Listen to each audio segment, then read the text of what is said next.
Hi நண்பா, இன்றைக்கி நம்ம நாய்க்குட்டி தூக்க தான் கிளம்பிட்டோம். வேறு எங்கேயும் இல்லை, அதுவும் நம்ம ஊர்லேயே தான். நம்ம அண்ணன் வீட்டில் வந்து நாய்க்குட்டி போட்டு ஒரு 20-30 நாளுக்கு ஒட்டி வந்துருச்சுடா, வந்து தூக்கிடா அப்படின்னு சொன்னான்.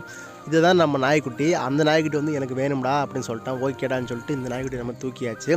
ஏற்கனவே ஆண் நாய்க்குட்டியில் நிறையா இருந்துச்சான், ஒரு 5 குட்டி இது மேலே இருந்துச்சான். அந்த குட்டிலாம் தூக்கிட்டு போயிட்டாங்களாம். பொட்டைக்குட்டியை மட்டும் யாருமே தூக்கலை. நம்மளாம் அப்படி இல்லைங்க, எந்த குட்டியாக இருந்தால் நம்ம தூக்கிட்டு வந்துடாதான். நேராக நம்ம வீட்டுக்கு கொண்டு போயிட்டு வாசப்படியில் ஒரு பழைய சேரீ இருந்துச்சு, அந்த சேரீயில் போட்டாச்சு. இவனை வந்து இப்படியே வச்சிருக்கக்கூடாது இல்லையா, நைட்டு வந்து கொசு கடிக்கும். கொசு கடிச்சு அப்படின்னா கத்திக்கிட்டே இருப்பான். ஏன்னா ஏற்கனவே நான் நாயெல்லாம் வளர்த்துருக்கேன்.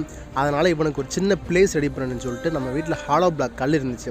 அந்த கல்லை சைடில் வச்சுட்டு அந்த சேரீயை வந்து மடித்து நல்ல பெட்டு மாதிரி வந்து உள்ளே வச்சுட்டேன். உள்ளே வச்சோன்னே இப்போ நான் தூக்கி உள்ளே வச்சிட்டேன் நண்பா. உள்ளே வச்சோடனே செங்கலை வச்சுட்டு அவ்வளோதான், வீடு ரெடி ஆயிடுச்சு. மேலே வந்து இதை தூங்கும்போது வந்து ஒரு சேரீயை விடிச்சு விட்டு கல்லை வச்சுட்டேன். அவனும் அப்புறம் நைட்டு கத்தாமல் தூங்க ஆரம்பிச்சிட்டான். அவ்வளோதான் நண்பா. பாய் நண்பா, அடுத்த வீடியோவில் பார்ப்போம்.